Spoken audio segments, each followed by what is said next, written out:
This week on the Walk On podcast. You've mentioned your team a couple times. You talked about giving space to your successor. How do you prepare a team for new leadership and direction? How do you set them up for success? I'm trying to make sure that systems are in place and supporting them in this transition. Their future success is the best reflection on my career. So any tools I can give them, any comfort I can give them, knowing that I built that core enthusiasm, they'll adapt to just a different way of someone leading.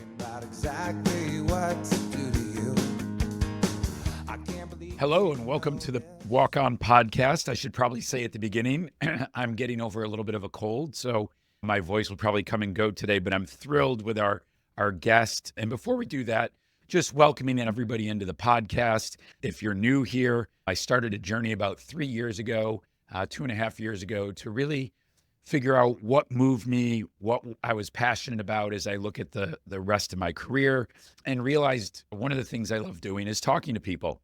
And so podcasting became a natural. And so the goal of the podcast is really to listen to people's journeys, how they found their purpose, their passion.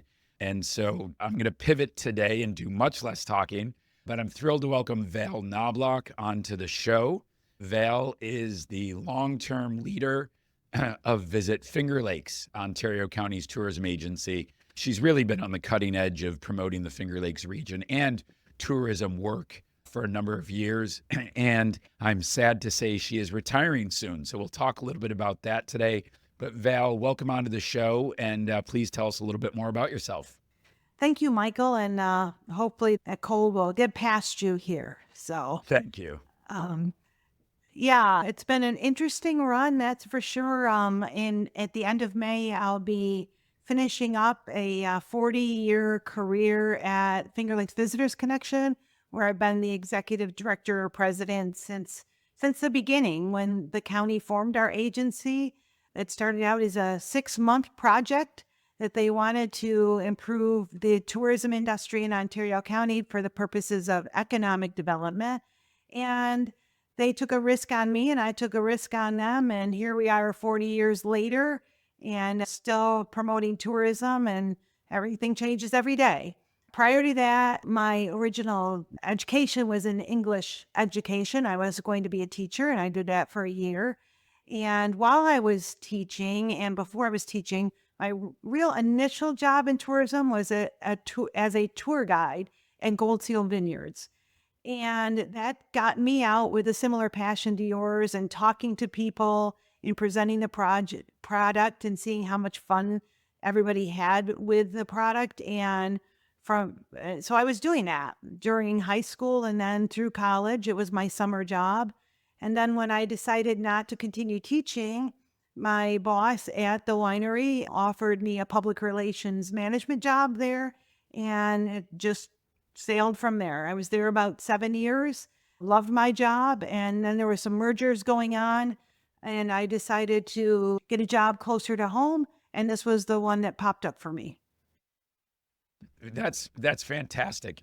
At what point do you realize, tourism is the thing that I love? And I don't know if you could foresee 40 years at the same place, but what was that like when you sort of clicked into, I really am passionate about this work? Well, I think actually I was very lucky that in high school, junior year in high school, our social studies teacher offered a chance for Little Prattsburgh, a community of so small and only 36 kids in my class. And she offered to take us on a foreign exchange trip, not exchange trip, but to go visit. So I was a junior in a high school and one of 5 kids in my family, but my parents thought it would be a great opportunity. So they let me go along with that trip. And the next year she offered one that was to Germany. The next year was to England. And so that was probably my first taste of, gosh, I really like this travel stuff. I like seeing the different cultures. I like meeting the people. And so that was that side of it. And then presenting something through the winery. So it's just like this evolving thing that was of interest to me. And then I found myself eventually not too far into like, why do people come? I think that's the base. Like, what motivates people to come? And how can I take what I know in the area I know and translate that into their motivations? Interesting. That's a really interesting calculation that you're trying to do there. Figure out here's the wonderful things we have. How does it align with people's motivation and interests? Right, and contemporary, and that changed over time. So you talk about longevity, the why they came continually changes because it's societal changes, and tourism to me is very much a reflection of society and the values. Today, it's a lot about environmental tourism. It's about voluntourism, as we call it, and that's a lot different than the original, which was just to travel, to go somewhere different. And so it just continues to mutate, and I find it interesting. And then once you're in this industry, you never look at travel the same way again. You walk in and you're all about the experience in a different kind of way. You're evaluating the hospitality that you receive. You're looking at the unique features. You're looking at the signage. So it's like you can never be the same kind of tourist after a while, but it all aids in helping inform the best practices to get people to come, stay, and enjoy. So, vacation is about unplugging, right? It's about recharging. So, there you are evaluating, service. How do you turn that off when you're traveling? Gosh, I don't think you really do. I have to be honest. I think I unplug it by looking for different experiences that I know that I can't get at home. I get so involved in them and learning new things, because if I would travel with different people, then there are different interests that they bring to it. So if you can engage yourself in their interest as well, you learn more. I have some art friends that would always want to go to the different art museums. And at first, that wasn't really in my repertoire. But once I got there with them, all of a sudden, and now even if I'm not with them, I'm finding myself in an art museum. I was at the Chihuly exhibit down in Florida about a month ago, and just look at it differently because I've seen it through somebody else's eyes. So I think that's the way I can unplug, is like seeing it those different ways. That's that's really fascinating. So before we get too far along, and you do such an amazing job that there certainly aren't any of our listeners who don't know the Finger Lakes, but just in case, why don't you give a little overview of what the Finger Lakes is? Well, the Finger Lakes, my 90-second elevator speech would be that we're in upstate New York, upstate Western New York. So geographically between Lake Ontario, the Pennsylvania border, and Syracuse and Rochester, there are 11 lakes, and the 11 lakes by lore are the handprints of the Great Spirit who blessed this land. And leading to the blessings, we are everything from a tremendous history background for this country, not compared to Europe, but for this country, because we were the mother of counties, and also what we've retained in terms of our outdoors amenities. The basis of the lakes is our entertainment. And now growing from both of those things are certainly the wine, craft beverage, and culinary assets that we have become renowned for as well. Yeah, and what how has the region evolved, during your time here? Well, it's interesting when I started, and I would say I was from the Finger Lakes of New York, pretend I was at a motor coach show, or I was out at, I remember one time I was in New York City at a diner and having something to eat and talking to the waitress, and she said, "Oh, where are you from?" I said, "Oh, I'm from the Finger Lakes of New York." She goes, "Oh, I know that." And I go, "Oh, you do? That's great." And she goes, "Yeah, I get to go to the OTB parlor and the races. I bet on them." So thankfully, our image, our brand has evolved since then, and more people know us for what we are. And it's changed extensively over the years.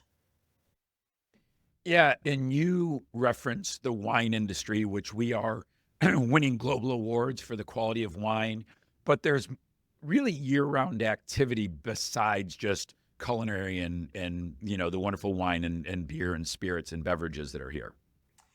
Yeah, I think as we look forward, people say, what are you going to do in retirement? And my husband and I have chosen this is our retirement home because we love the seasonality of it, and we love all those other things that I've been talking about. Besides that, it's a great place to grow a family and run a business.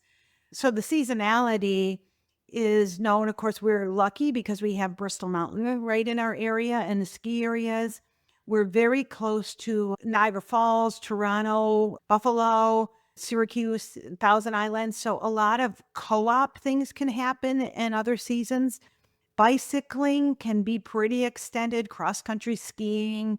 And this is something we promote a lot.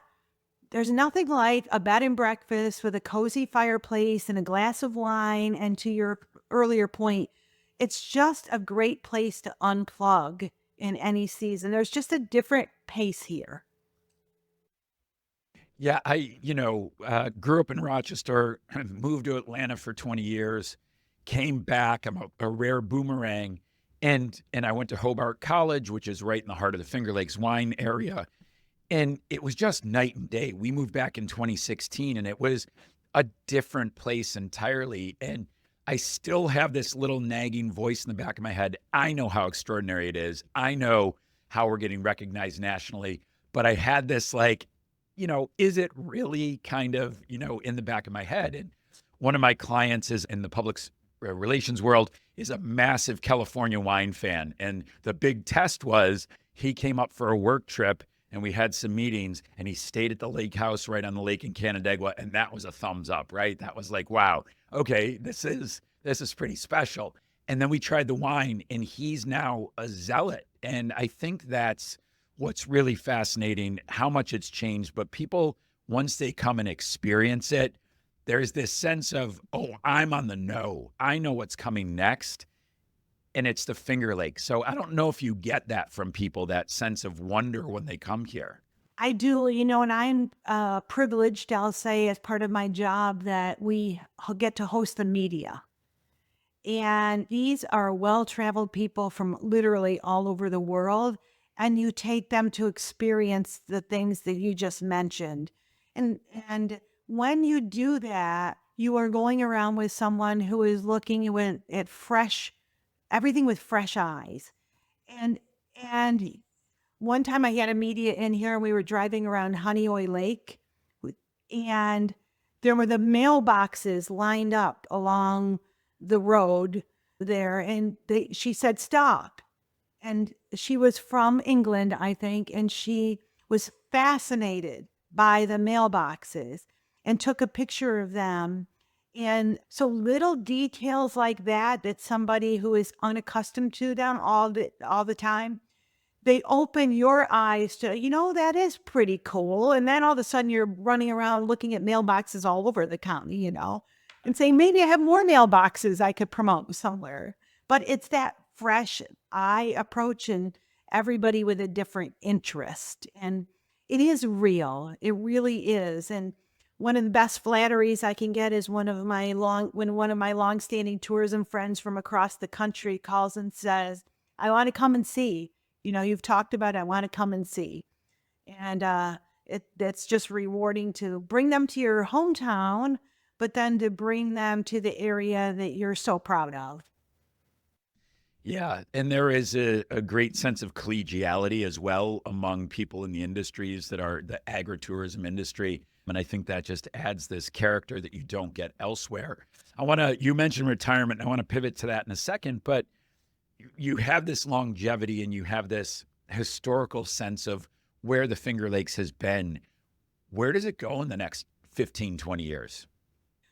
I think there's still a lot of capacity. Luckily, we're not the ones who are in an over tourism situation, but I think that's through good cooperative planning and recognition of what you want to be and sort of roots of who you are, which sounds rather ethereal.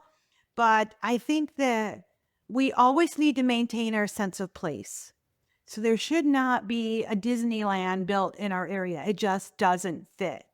So I think as long as developers and builders and townspeople and municipal planners and tourism people can all get together and say, what should our community be?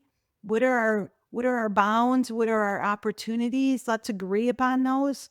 Then I think that process will work.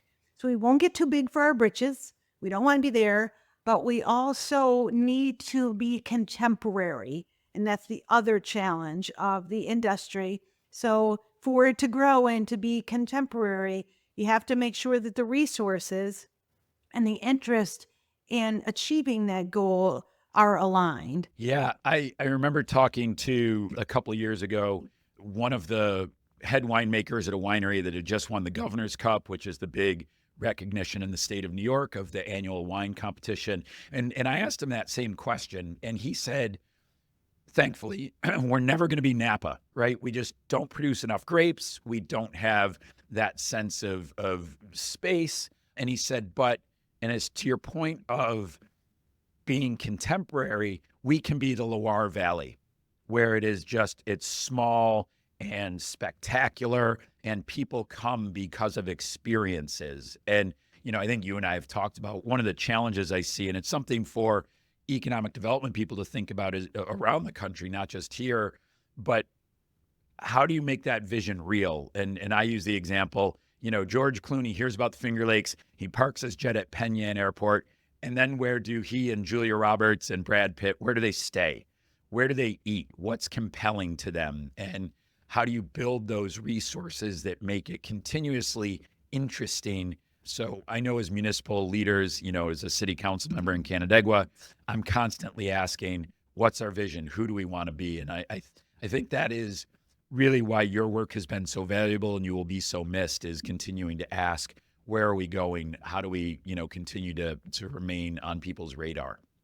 I was thinking this morning that one of the phrases that my team may not miss when I'm not here is the "I have an idea" phrase.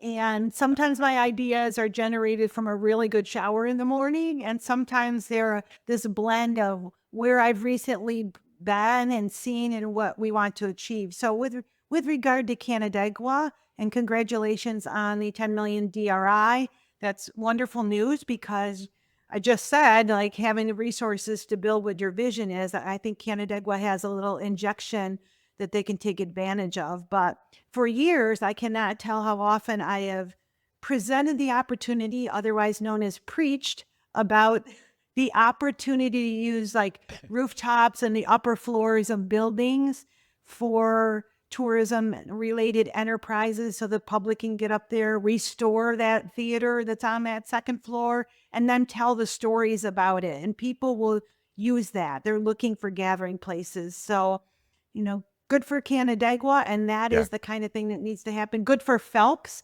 They got 4.5 million and they have Yeah. some restorations to move forward, but that's the exciting opportunities ahead. Yeah. Yeah. And for non-New Yorkers, we do this thing, I pejoratively call it the economic development Hunger Games. Yes. And it's the state has regional competitions every year. It has is this 8 or 9 years? Yes, at least. Something like that. Yeah. And so it's basically economic competition. You put your best foot forward, and the city of Canandaigua was awarded $10 million to invest and spur private investment, municipal investment in continuing the community progress. So, all right, I want to pivot. I know it's fresh. You've had some wonderful articles and news coverage about your pending transition. How did you come to a decision to retire? Transition is a big topic that has come up a lot, whether it's, people were forced out of a job or family situations required change. So it is top of people's mind. How did you make that decision? What was the space that created it? If you'd talk a little bit more about that. Well, it was not an easy decision because, again, as I said before, I love my job. And when I took this job, I never imagined, I was 28 years old or something, never imagined the profile that the job would become. So recently someone said, oh, really what the tourism directors are now, or presidents, is they have to be the tourism politician. And, at 28, I didn't know that was going to be my job, but that has become my job. So, but my career, my passion has been to grow this organization, and not just the organization, but I only could grow the organization by growing the tourism industry and seen so many changes. When I first was here, we produced a brochure and an events calendar, and that was our marketing program. And now, of course, there's all of that plus all of the social marketing and things like that. So I feel successful. I've always had good teams around me, and I began to think about what could be next and who could sustain this. And I want to see it sustained. So I felt that we have the right team that can take that vision and move it forward, and it's their time. And so that's where I finally ended up on it because I said it for 3 times. I love my job. I love the work. I love all the things that I get to do in this. But I think for the reputation and opportunities, it's time for the youngsters to come up and build the next generation. I just want to recognize you for that self-awareness, but also that means you've built a team, right? That means you've put in the players and you've trained them and given them the resources to succeed. So that is a big reflection. And one of the biggest signs of success for a leader is that the organization continues to grow and evolve after they've retired. And so, kudos to you for having that awareness and that perception. Thank you. Thank you. I don't know why. My husband's already retired, and so I'm looking forward to being on the other side of it. I'll be in Wegmans asking the new director what they're doing about, or having someone say, "Can you take brochures over too?" But it'll be a Yeah. good transition for me. Well, so speaking of that, what's next? One of the fears, Michael, when you talk about transitions and, your theme of walk on is people kept saying, well, you have to have a plan. You have to have a plan. And I'm like, oh, I don't have a plan. There's no plan because I spent my whole life like creating plans and everything. And I sort of want this to be organic. It's like I have obviously have certain interests and hobbies. I still love to travel and that will probably never leave me.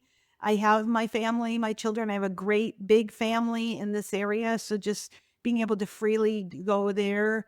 And then just the main thing that I tell people, it's not what I didn't want to do anymore. It's not what I wanted to do, but it's what I don't want to do. And I don't want to be obligated to meetings and things like Yeah. that. I want to have the freedom to move at my pace, even if it still is fast. I'll move at Yeah. my pace. Fantastic. And you you mentioned organic. There's another recurring theme is finding space to listen to that inner guide, that voice that says, "Hey, notice me." Um, how do you find that space to, have this organic adoption of what you're going to do next? Where do you create that space to listen to yourself? I am such a morning person.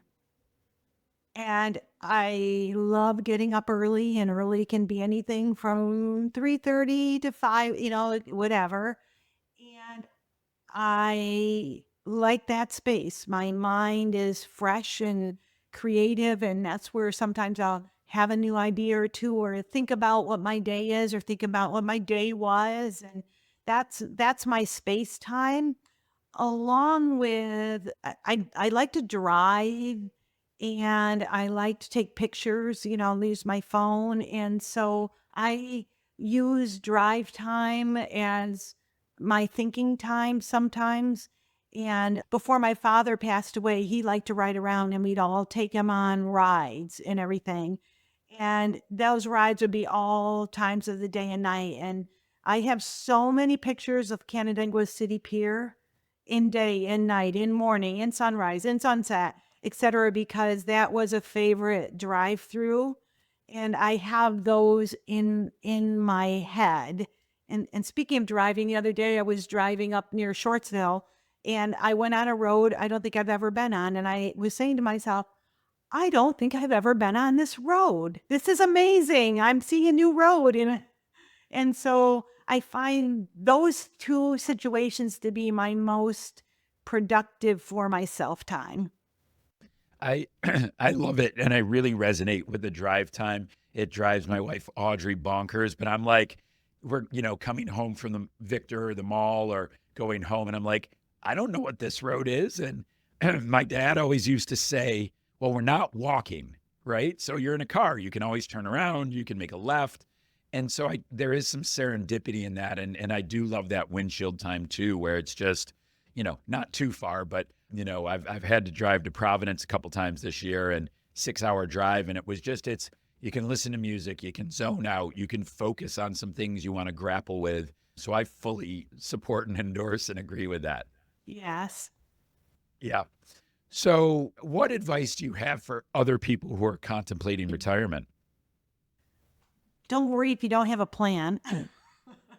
Literally, a friend gave me a book and it was like 365 things or 65 things to do and 52 things, I don't know, to do in retirement. And I read it in the first one and I'm like, no, maybe chapter two. I'm not so sure, And then I decided maybe I shouldn't go in order. I should just randomly like pick a chapter. So I randomly picked a chapter and I thought, everything said you had to plan and you had to talk it out and I just closed the book up and said, not me. So my advice is, I guess, although you need to listen to the people that went before you, because Yeah. some of them gave me really good advice, like get out of town, especially when you have this profile, let the new person have some space. So literally get out of town, which we're Yep. going to do for a little while. It makes me happy to do that. But then I think just feel comfortable with your decision. Don't be afraid to talk it Yep. out with some trusted friends, and say, I'm not so sure about this, which I did a few times. And I think one of the hardest things, though, was when you would begin to run into people at a certain point and you're like, when are you going to retire? Was the first question and causes self doubt, like, do I look old What are today? Do I you look trying to tired get rid of today? me? Like, Yeah. yeah. Did I do something wrong? What is this question?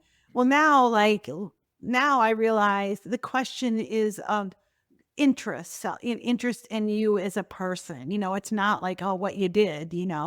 And so I think to not take offense by that question and just realize that it's with good interest. And lots of times I would say, well, what do you think? You give me some advice here, and it would just add to the conversation. So Yeah, fantastic. And we got a couple more minutes here, a couple questions. You've mentioned your team a couple times. You talked about giving space to your successor. How do you prepare a team for new leadership and direction? How do you're taking an off ramp and doing it in such a selfless way. So how do you set them up for success? I'm trying to make sure that systems are in place, and every time I do something now, I that is so natural to me. I'm trying to either write it down or bring somebody else in and say, "Hey, you need to know this," and give them and lead some direction. So setting up systems that are in place. And I think it's also supporting them in this transition and talking to them and it's hard to explain, but you said it before, their future success is the best reflection on my career. So any tools I can give them, any comfort I can give them, but I think it's also that they look at new opportunity, and they're core tourism people too, so knowing that I built that core enthusiasm, they'll adapt to just a different way of someone leading.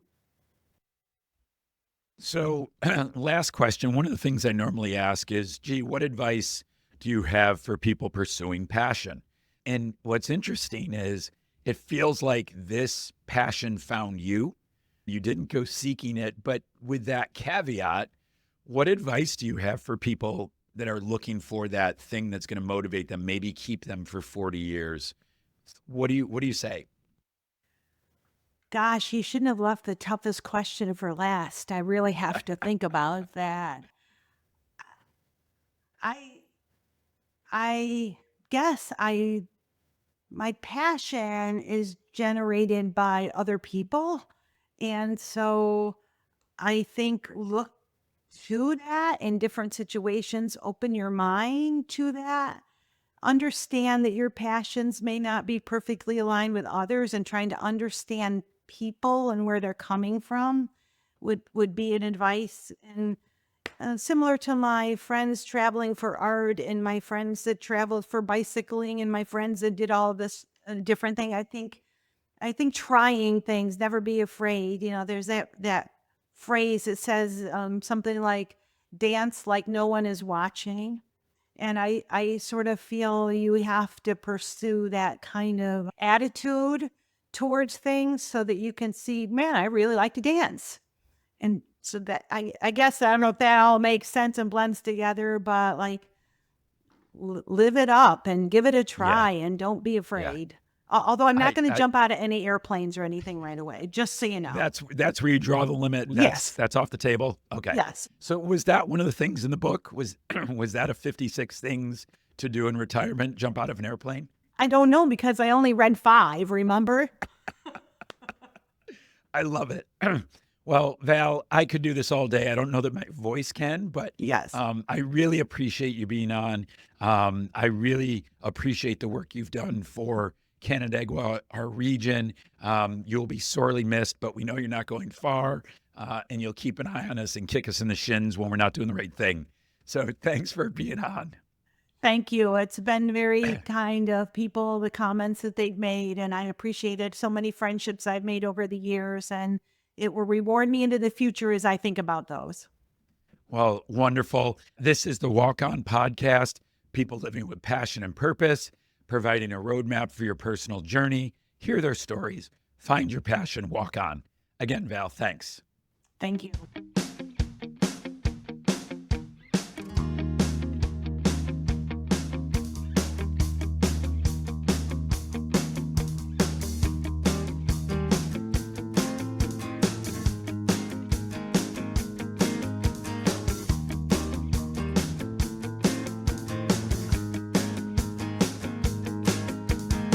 Well, I was hanging